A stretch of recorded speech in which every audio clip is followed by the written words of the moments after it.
gosh, my hair's more frizzy than usual. Okay. That's good. And we're live, Khalid and I. And Khalid has now combed his hair and is ready to talk to us Yeah. about what's a topic you'd like to Well, discuss. I was watching a YouTube short just before my last lesson, and I thought you're always talking about religion, empire, and the point of religion. Maybe the point of religion is to dominate. I can't remember what your point is, but you often connect the two.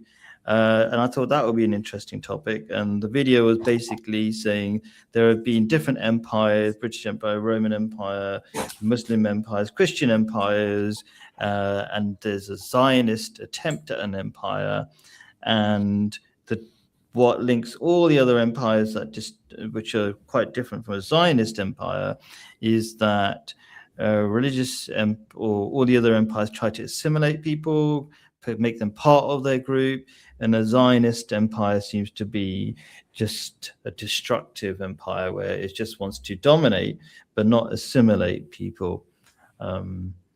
Just destroy them. And I think one of the methods, because I just watched it, I can't remember if I'm remembering correctly. One of the ways they destroy them, interestingly, according to this video, is that they make them gay and homosexual and whatever, and so they don't reproduce and stuff like that. Is that what they said? Something like that? Well, this is something Machiavelli, who wrote The Prince, was saying. He was saying old empires are effeminate and decadent. You probably haven't read it. Maybe you haven't heard of No, Machiavelli. I haven't. No. So I've heard of him. Yes, I have. So you're saying aging empires when you say old empires, like when they're at the end of their lives. Is that what you mean? They become Yes. effeminate. They become decadent and sexually liberated. I mean, we know Rome was kind of yes. Well, it was practicing pederasty. Because okay, yeah, pedophilia. Is that different to pedophilia, or is that just another word? It's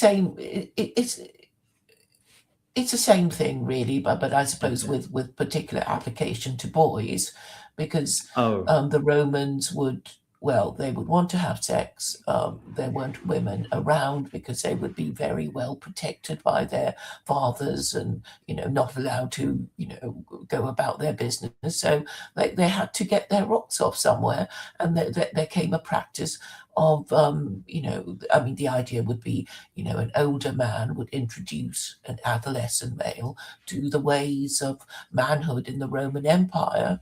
And that was how it worked. And then we also know that the Roman Empire was thinking of imposing a bachelor tax, because I guess a lot of these men think, well, I prefer this kind of sex. Who wants to marry? Who wants to, have a wife nag you and pay for the children?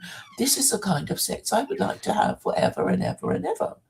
So, and then the numbers of Roman men prepared to join the army declined because they had a welfare state in Rome. And it was run on the principle of giving them bread in circuses, give them bread to stop them going hungry and rioting, and entertain them with gladiatorial combats and big shows in the yes. So yeah.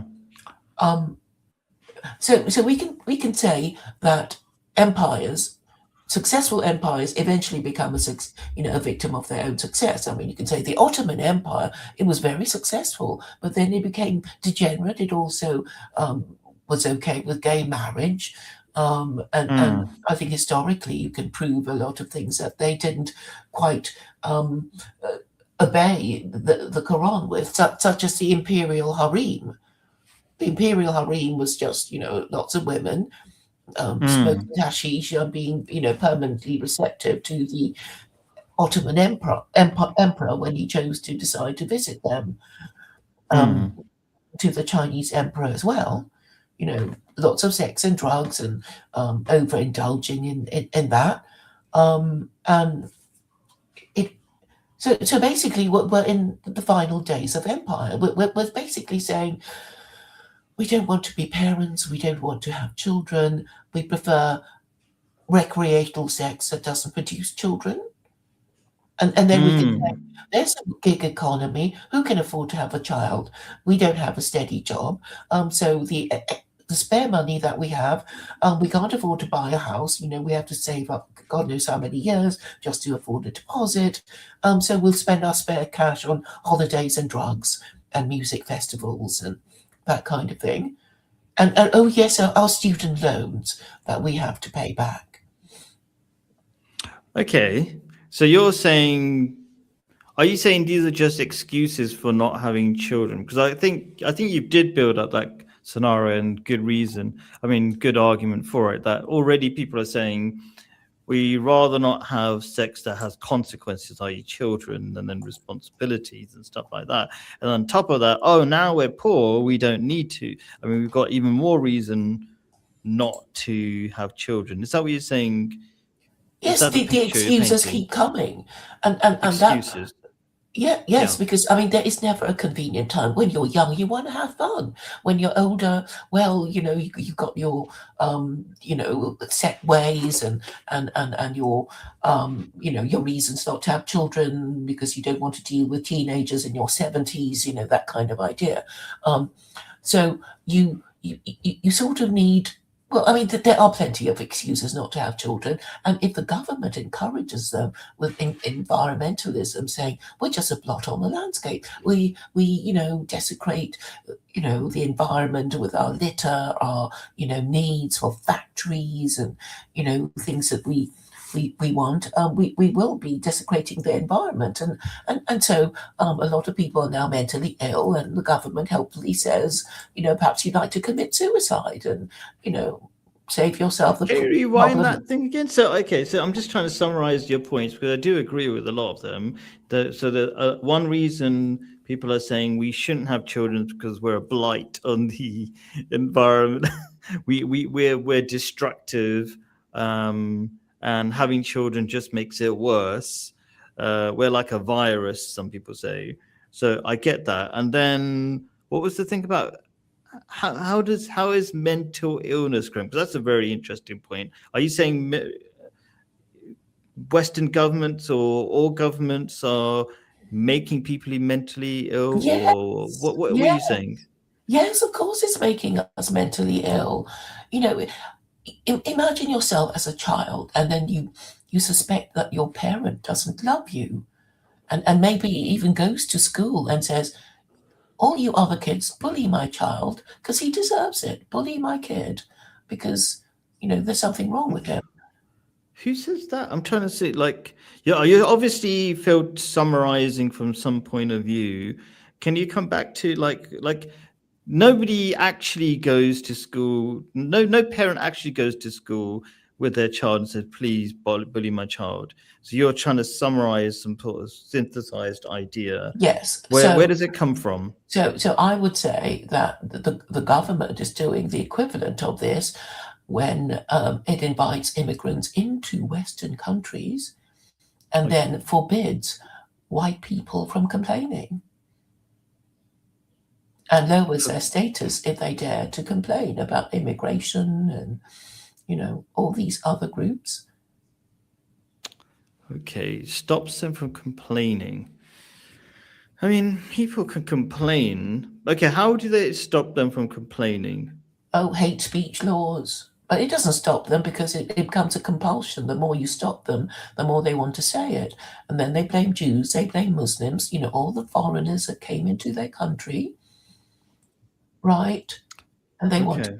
to, because a lot of people just can't see that the problem is systemic and they just see the people they hate and prefer to blame them.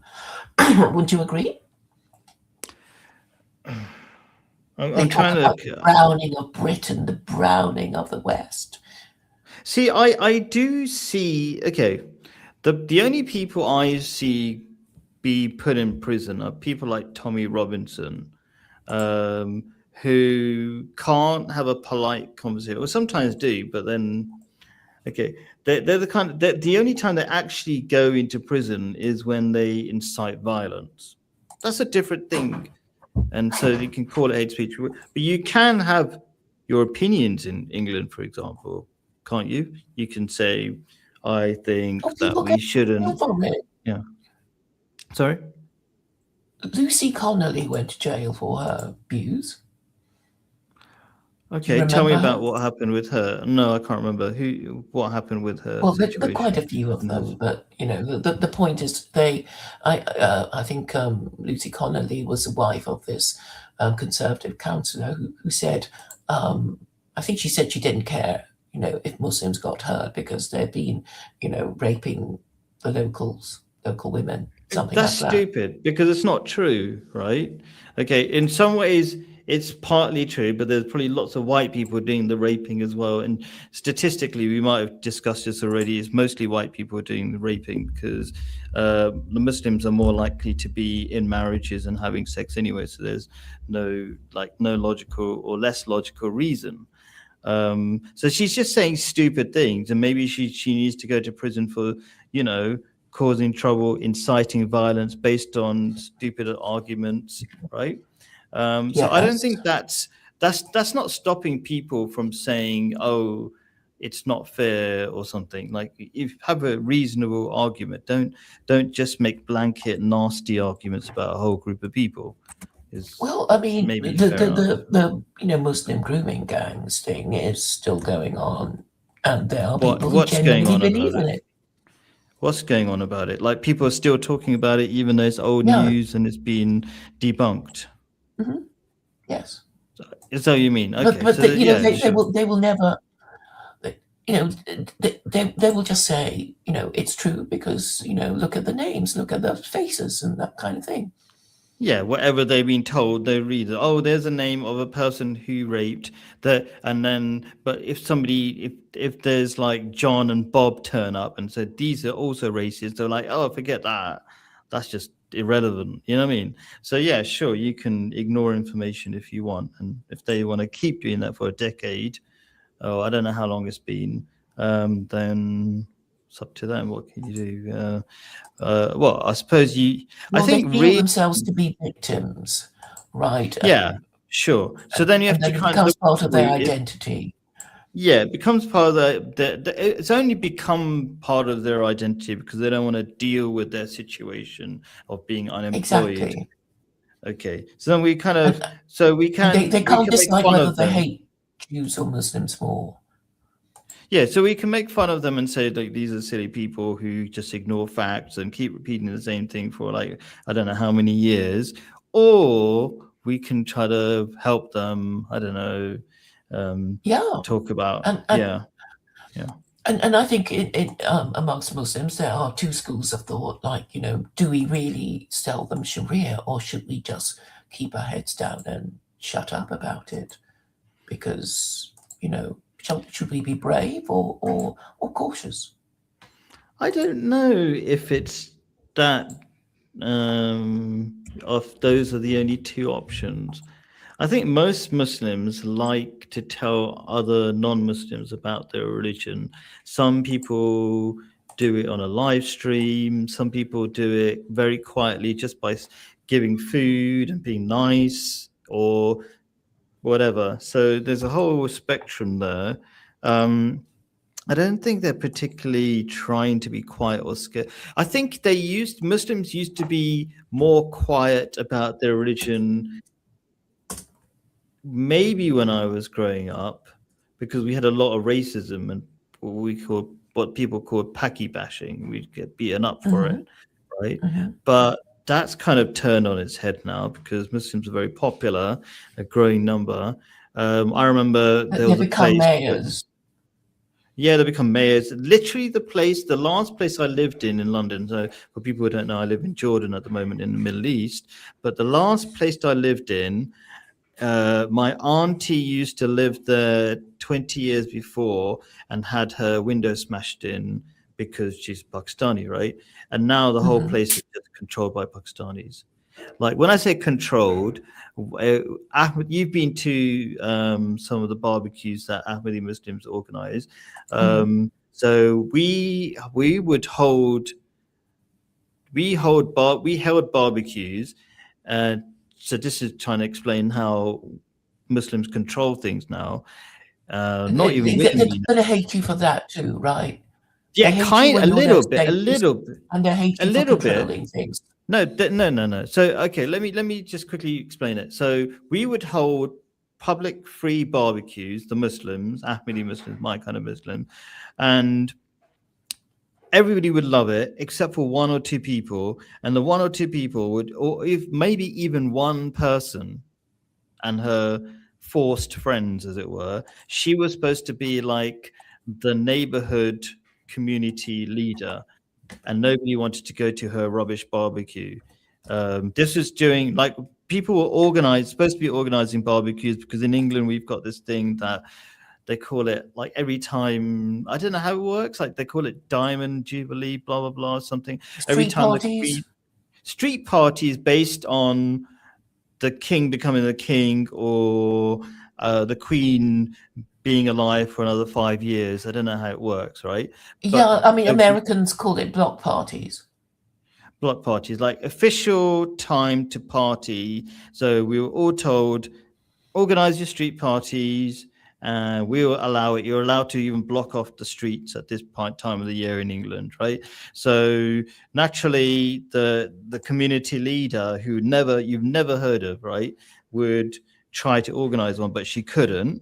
But the Muslims, because they're super organized, we've got funds, we're just generally really organized long term.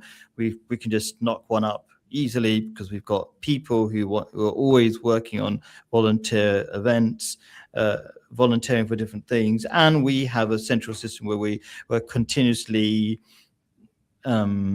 saving money for, so we've got the system to Yeah, make but they still barbecue. hate you. So yes, there's one person that hated me, I think, and then there's some people who are like held captive by her, who were told, you must be part of my barbecue. You can't go to the next door barbecue where everybody else is going to. Um, and I mean, and it was, so she was saying some bad things about us. I can't even remember what it was. And then one of the people who joined our barbecue said, can you talk to her? And I didn't even know her barbecue was happening. And then I came, and she was a bit upset, and then I took her number, and over time she got over it, I think. It was like, So you went to a barbecue. well, went to her barbecue in the next street. It was part of the same area, and she was a bit upset because she just wanted to be in charge, and she's upset that there was another barbecue eclipsing her barbecue, and that wasn't the intention. It was just like, we're just doing a barbecue. And then I got her number, and then over time, WhatsApping her and stuff like that, she just calmed down a little bit. It's just the shock of just not being important at that time, I think. That's all. So yeah, it happens, but I think there's ways of building bridges, and not shouting at people and not getting angry at them, and understanding their point of view. So I understood her point of view, that she's like a spinster, she's got nothing else, she wanted to be in charge of something. That was her way of socializing and being happy. And I get that. Like, we've got to understand the deep psychological needs people have, and then work through them. Like, these people who are, talking about the race, the rapists, they're not concerned about rape. They're really not concerned about rape, because then they'll be concerned about rape that the white people are doing up and down the country, but they're not interested in that at all. No, In fact, they they're would just angry ignore. that white girls are being raped by brown men.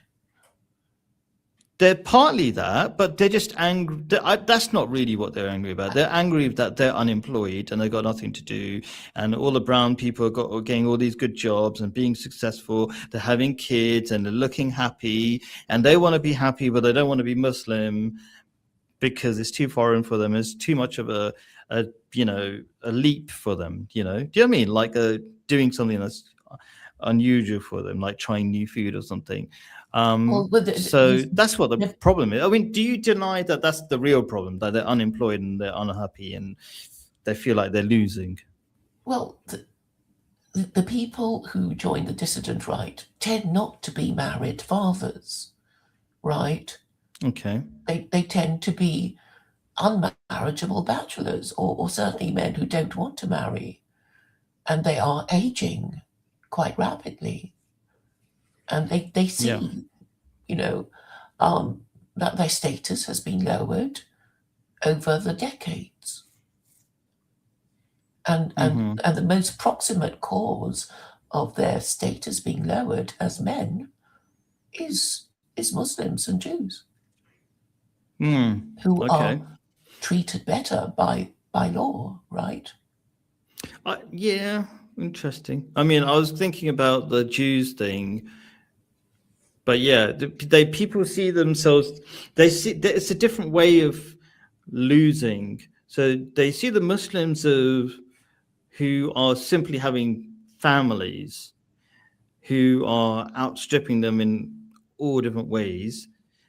They're upset about that, and they're upset about the Jews because they see them not doing that particularly, but just you know persecuting them directly. It's like trying to take money from them, make them borrow money, and so they can't, causing inflation and all sorts of things through Yeah, the I mean, bank, the banking system.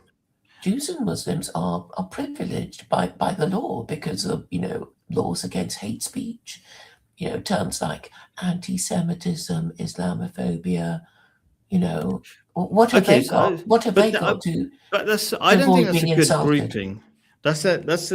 Like the way it is, Islamophobia is justified if like you're just hating a whole group of people and saying unjustified things about them. Like They're there's just saying probably they prefer different. their country before you all arrived.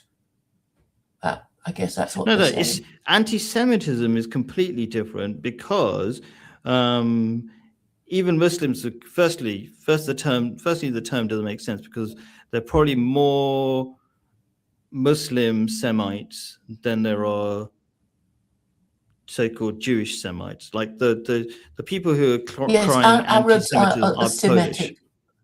Yeah, Arabs are and Semitic the race. Polish people like Netanyahu are not even Semites, so it doesn't even make sense when they cry anti-Semitism, right? That's another thing, but like they are literally like genociding people and then saying you shouldn't say anything about it and you're anti-Semitic if you complain against our genocide. So these are not even they shouldn't even be grouped together. That there's hate speech laws and there's anti-Semitism and there's Islamophobia. Even though there's hate speech laws, one I would say is justified and one is not justified. You cannot justify.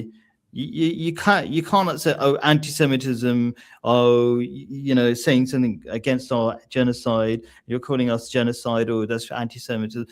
There's Do you get my point? They're not even in the same category. They're completely different situations.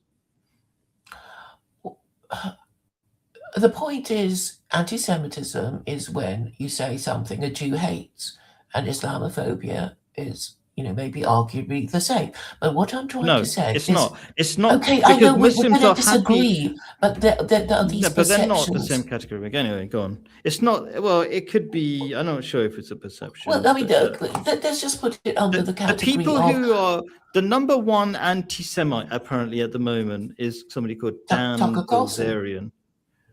I don't know. Oh, really? I think it keeps changing between Tucker Carlson and a new guy, another guy called Dan Bilzerian. Have you heard of him? Yes, Huge beard. Vincent Yeah. Bruno, Okay. it goes on about him.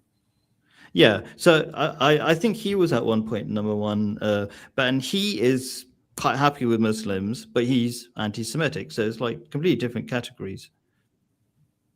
Yes, Even Tucker Carlson, same thing. He's not against. He's seemingly he's complaining about what the Jews are doing, justifiably because he's got lots of reasons. Okay, but he's not against the Muslims. He's even quite happy with the Muslims. He's had lots of very positive experiences, like the King of Jordan taking care of Christian sites. He's been blown away by the good behavior of Muslims.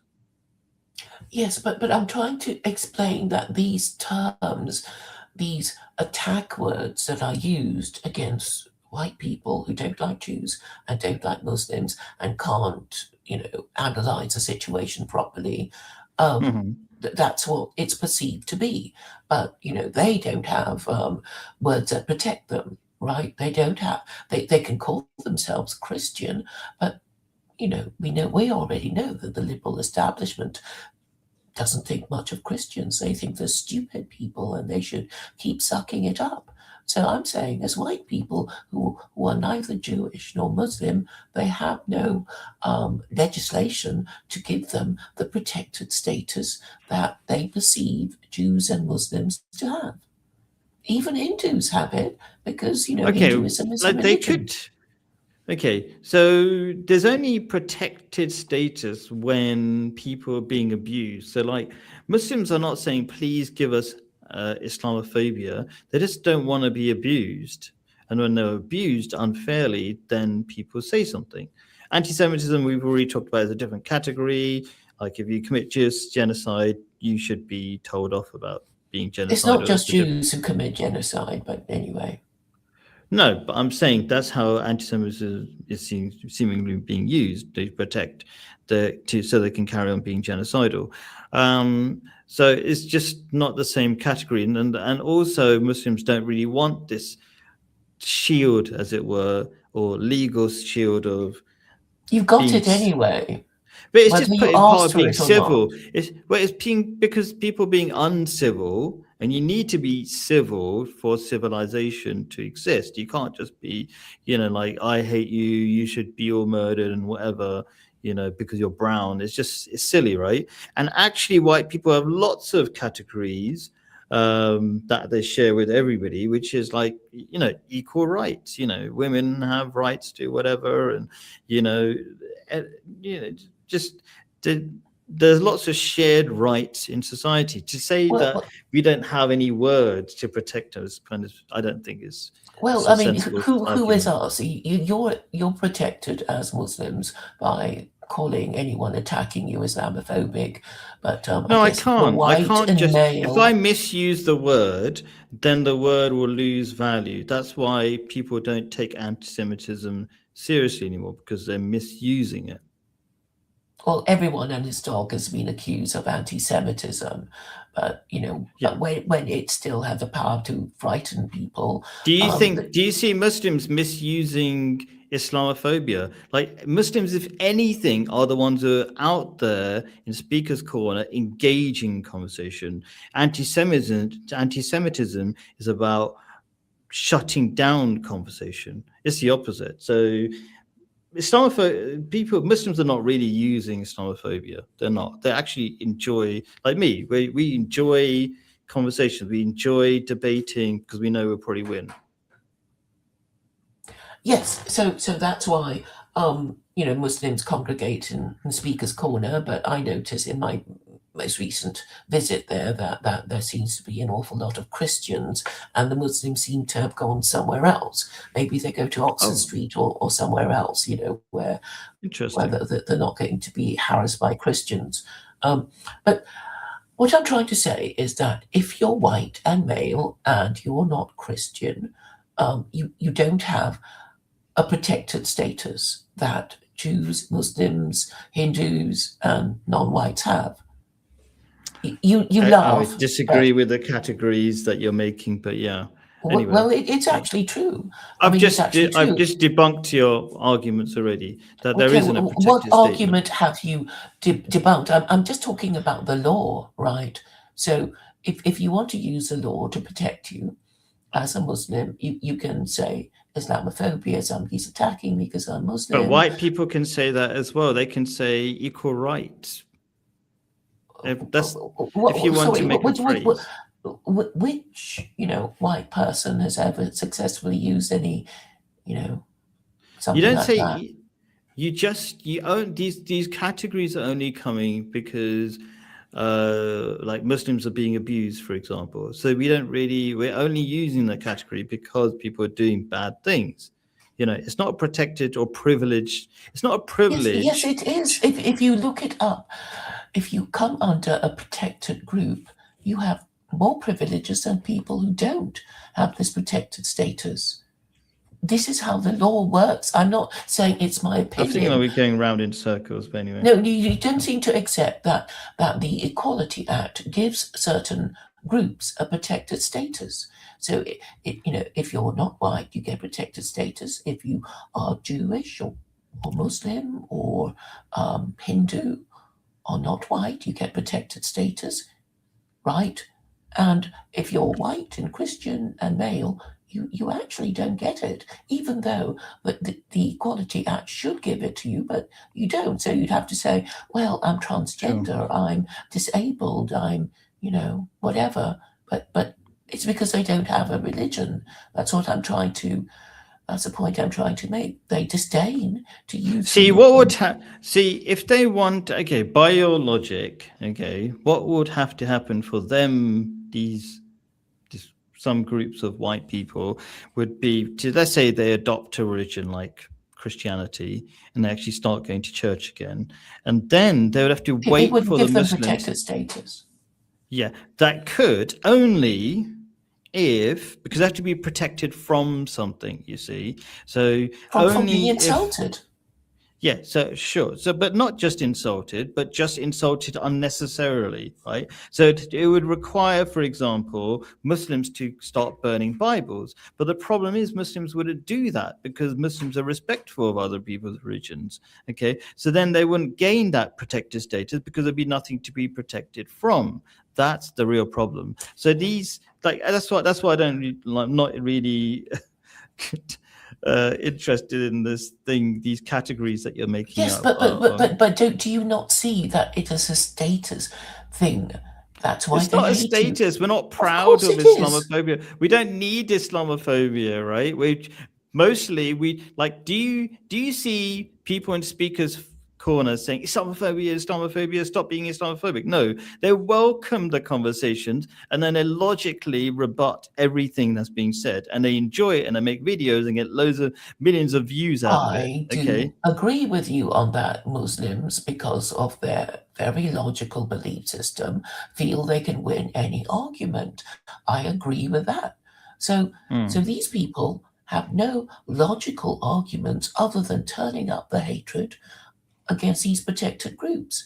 These mm, protected by the law. It's not protected by me. It's not something I thought up. I'm just saying this is how it is when you know, want to protect yourself from being, called names. So if you're mm. white, you don't really get that much protection from, anyone who's not white from calling you Yeah, names. And this is sure. just the basics of, you know, your status as far as the government is concerned.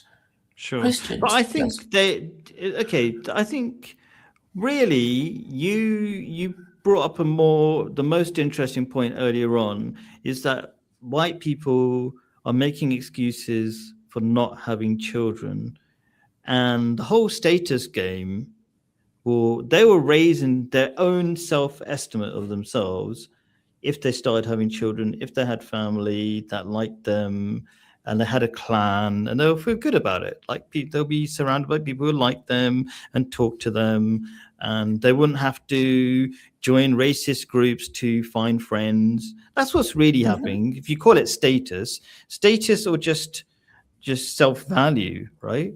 Um, so that's what we need to help them with, I think. So how do we Yes, convince them yes, that they yes. should have children? They don't want. Okay, white people. In a way, it's a racial problem for them because white people have been marinating in their culture of casual sex for longer than any other race.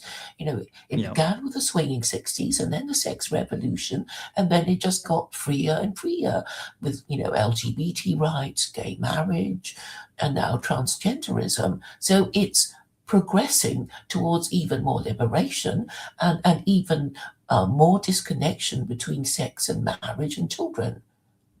yeah. It's So what we want to highlight to them is this liberalism in the short term looks like a lot of fun, but in the long term is really depressing and breaks down all the things you need. You need self control. You don't to want to remain go, in existence as a yeah, group of white yeah, people.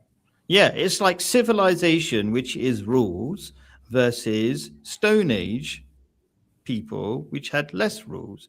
And so the Stone Age people are going to die out because they're going to be weaker. They're not going to be organized. They're not going to achieve all the things that they need to achieve. You know, Yeah, they're and not the going women to don't want to educate marry themselves. them. And the women don't want to marry them. Yeah. So they need to. So how do they? So how do white men get white women to marry them?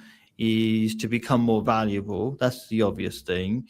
And how do they do that? They've got to look like they've got like their house in order. I remember watching Charlie Kirk video when he was telling off white men. He was saying like, "I don't have a plan, have a direction," and he's calling them essentially to Christianity as well. Um, so I would say the first step is go to Christianity. Second step is come back to Islam, but at least take the first step to some sort of organized morality. Well, I don't want to be guilty of malign encouragement, so I'm saying, why be a rat getting on a sinking ship? The sinking ship of Christianity. Yeah. Christianity is just being used by the government to, give the idea that they're still Christian and they're still in touch with their um, their ancestral religion. But actually, if you look at the last 250 years of Western history, it has been a move away from the oppression of absolute monarchy under Christianity. Because I if you think go, the real reason why Christianity is a sinking ship is because it's not so illogical, the whole Trinity yes, idea, it's hard to that believe. you can't believe it. And it was only existing because it was enforced, like you said. If you don't believe, we'll kill you. Yeah, Um, you'll be burnt at the yeah, stake or yeah, hanged once they got less vicious in the punishment of heretics, and then you get socially excluded. You can't go to the best universities. You might not be hired if you're not Church of England, if you're a Quaker or one of the lesser um, kinds of denominations of Christianity. So, mm, so basically, the history of Christianity is just splintering from Catholic to Orthodox to Protestantism to different kinds of Protestantism, and now in America, um, they even have this kind of Christianity called non-denominational Christianity, because it's all about mm. getting the punters into their mega churches, which are usually Pentecostal, which means not much thought, because it's all about speaking in tongues and rolling on the floor to show that the Holy Spirit entered them. Do you think these famous pastors, the ones that go on the internet and make loads of money, do they provide any Yes. value? Well, Paula White is a case in point. Have you heard of her? She's the It, spiritual you, advisor of Donald Trump. yeah, so she's a bit crazy.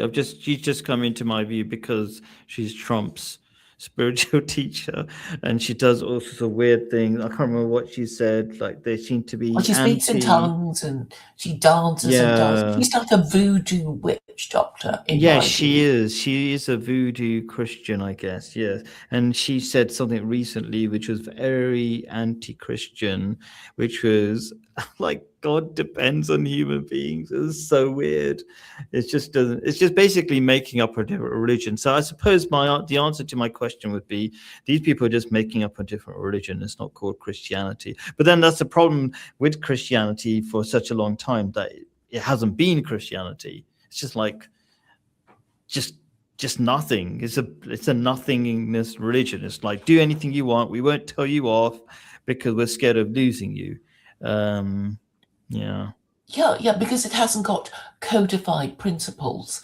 Because very early on with Judaism, at least they had rabbis who said, well, if you're Jews, we have to believe in the 13 principles of Judaism, and that all these sort of list of things that they're supposed to do or not do and believe in or not believe in, right? And Islam is also a religion of codified principles. You have the 5 pillars of Islam, and you get these lists of things like Islam defends your right to lineage and property and intellect, and I Yeah. forget so people know. But for Christianity, it's just vague stuff about seeing Jesus and whatever, and they sin, and then there's already a well-established practice of, well, if you're Catholic, come to confession every week and confess your sins, and the priest will forgive you, and you've got a clean slate, and you can carry on sinning again. So it's utterly corrupt, and they won't acknowledge it. And what I've been trying to tell these Americans is that the founding fathers who separated the church from their state was trying to get away from all this, Christian nonsense. Because, ultimately, the whole point of Christianity was to defend the divine right of kings. So Otherwise they'd just I be agree with your warlords. point. I'm just I yeah, because we started this this mini trail of thought for the last 5 minutes by me saying, you know what, maybe you should just be Christian first because being Muslim is too foreign for you because you don't like brown people, even though loads of Muslims are not brown. And then you said, why encourage people to join a sinking ship? And then I felt bad about it. I said, you're totally right. It's totally a sinking ship, and it won't really help people. Last time, I think we talked about the fact that it seems to be helping some people because you think a lot of middle class people are benefiting from Christianity. Are these people in TLC, whatever it's called? I keep Oh, forgetting the name. yes. I'm so glad you mentioned it because Paul Vanderklay will be in London in June to do Okay. his thing.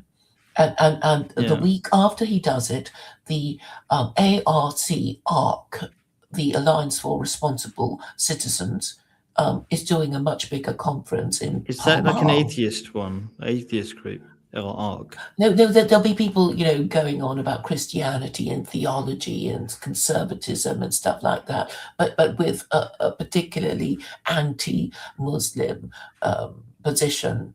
So Oh, it's okay. kind of, whipping them up into a froth of fury against Muslims, but not Jews, because Zionism is an imperial project of the Anglo-American Empire, which is Yeah. that's With my fundamental. Zionism, you can go into prison a lot faster than you can go to prison for Islamophobia, which is actually quite hard to go to prison for Islamophobia in England anyway, I'd say.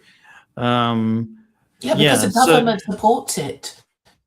That's why it has a higher status because okay, this is my theory. You may disagree with it, but obviously, yeah. to be in charge of the administration of Israel is a big thing if you're a global empire. And Britain wants, have the Palestine Mandate. And before that, it was the Ottoman Empire. So, the Gentile empire in charge of Israel, is the most powerful empire in the world if you care about the Abrahamic God. And which Mhm. explains why Jews, Christians, and Muslims are always obsessed about Israel and Jews because they see Israel as the Holy Land, and obviously they'll be fighting with each other to see who is really in charge of it. Clearly not Muslims at the moment, and Yeah. you don't like Jews or Christians running it because you think we should be running it because it's our part of the world, right? The Middle East is. It's not really how I think. I mean, Muslims were there and they were displaced and thrown out of their houses. That's the problem. I don't go to different countries and I say it should be like this. I mean, I do actually, no, that's not incorrect. I mean, that's not entirely correct. I do think it's good if you have good Muslims running a country. Like you've got, like, I'm going to be going to Nigeria. Sorry, I'm going to Ghana tonight. Next door, we have Nigeria, which is supposedly a more Muslim country, but more corrupt. So I don't necessarily just go, oh, we should have more Muslims, because I can see that can be a problem as well. Pakistan's a pretty decrepit country as well, lawless in many ways, persecutes people like me. So I don't just say that. I just think people become better people, and if they were good Muslims, that's probably the best way. I'm gonna probably. I sometimes I do say, oh, just be religious, but like you say, just being religious can be a problem, like joining a sinking ship, like Christianity. So maybe I will just say, be a good Muslim is going to save your life. It's going to make your life personally better. It's going to make the country a bit better. That's kind of thing I look at. Yeah. So if I'm being really clear, I would say I do go to places and think, like, say, coming back to the whole Middle East thing, where who should be running Palestine stroke Israel, I would say it would be better if there were good Muslims there. But I would say there's a lot of not very good Muslims Mm. in Gaza. They actually even persecute Ahmadi Muslims because they're too dogmatic without understanding their own religion. Yeah. Yeah. So I mean, with regard to religions, I mean, I keep saying you need to have a religion so you know who is obeying the rules and who isn't. Because otherwise, anybody can say, I'm a Muslim, I'm a Jew, I'm a Christian, and that means I'm better than, somebody who says he's not, one of those religions. There's always an in group and out group, and you need rules to show which person in your religious group is following the rules. So if you're, some Muslim who goes to casinos and drinks beer while gambling and eating a ham sandwich, you're obviously not a good Muslim compared to somebody who prays 5 times a day and doesn't. So that is the whole point of religion. It has these purposes. It has 3 purposes in my view, because we're all afraid of injustice, suffering, and death. We want to believe that we're going to live forever, and God is guaranteed, this. Though some of us will be going to a good place and others will be going to a bad place, and if we all believe that, we might be more likely to obey the laws of the land if they conform with our religious principles. And that's why everybody So what kind was of what were has a the 3 religion. purposes? Purpose 1 is to make you do good things by tempting you with heaven and scaring you from hell. Is that what your first point is? Yes, I mean, the spiritual reason is, we're all afraid of death and suffering and injustice, and we want God to protect us. And B, the second reason is for moral reasons. So we're more likely to obey God's laws if we believe in His existence. And the most important one is obviously marriage, because all the Abrahamic religions and some of the other ones do support marriage and are basically saying you're not supposed to have sex with anyone you're not married to, right? That's basically the whole purpose of the 5 world religions that we ever heard of.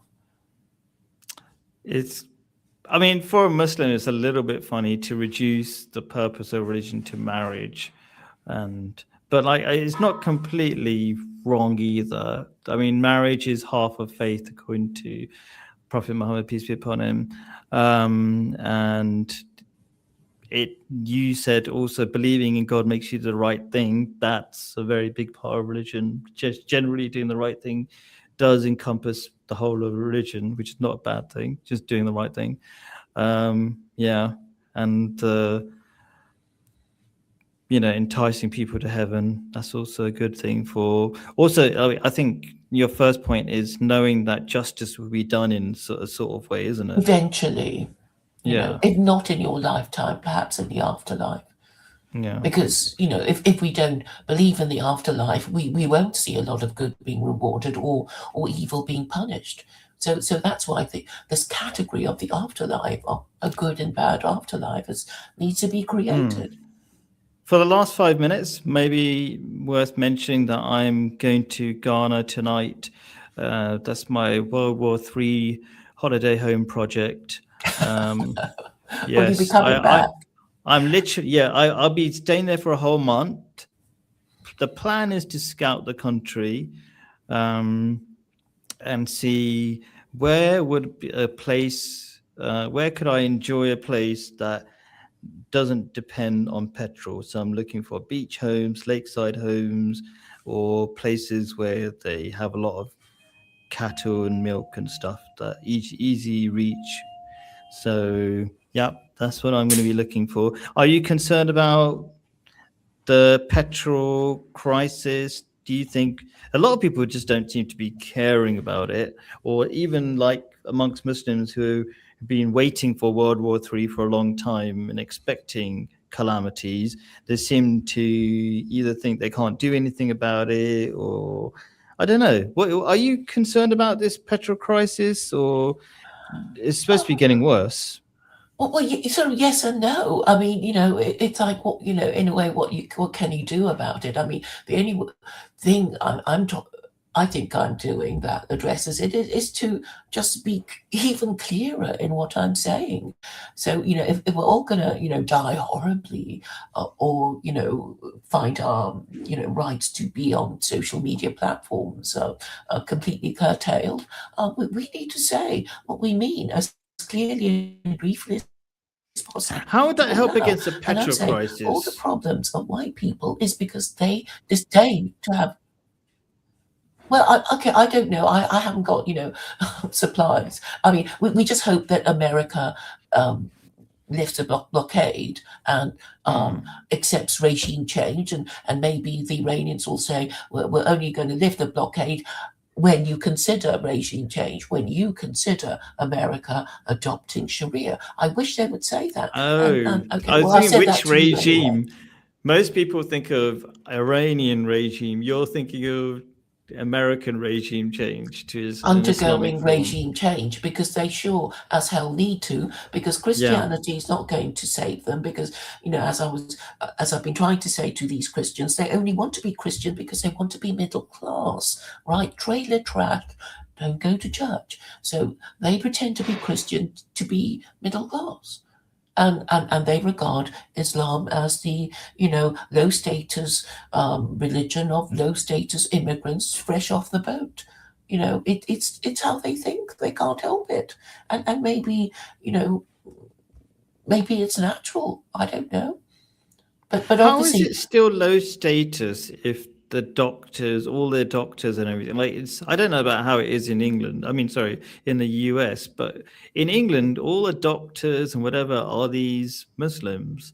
They're running the businesses, whatever, increasingly so.